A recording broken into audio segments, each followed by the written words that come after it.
I'm satisfied that we've been able to hold up the profitability in construction.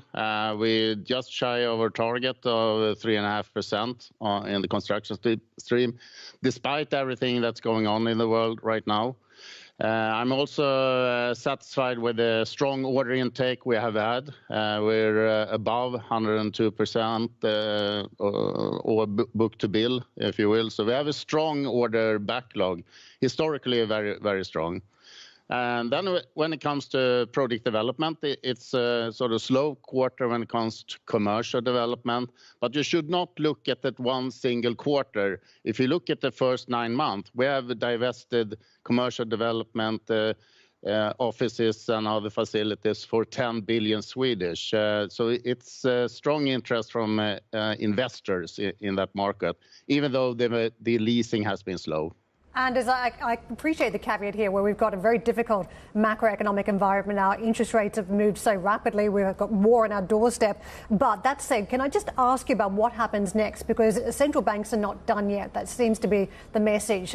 There are growing concerns still about economic growth.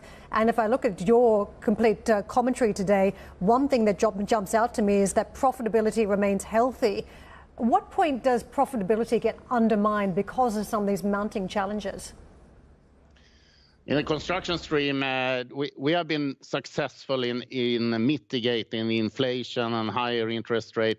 What we do see in the market that some of the private commercial clients, they are postponing some of the project because they have difficulties to get the business case on the right level due to the cost increases.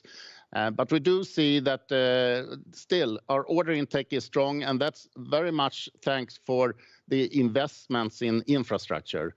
All across the board, the infrastructure investment and the civil market are stable or even strong in the US. And US is our most important market, and there we have a stable outlook for both non-residential and strong civil market. Anders, in terms of the targets, operating margin is still below your 3.5% target, as is the return on equity at 16.9%. I think your target's in excess of 18% here. Given all the things you and Karen have discussed, is there any prospect of exceeding or meeting those targets in the near term?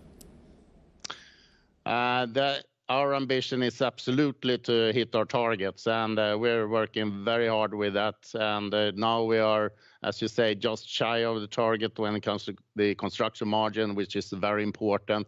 If you look over time, our project development has been on the target of 10% operating margin, 10% return on capital employed.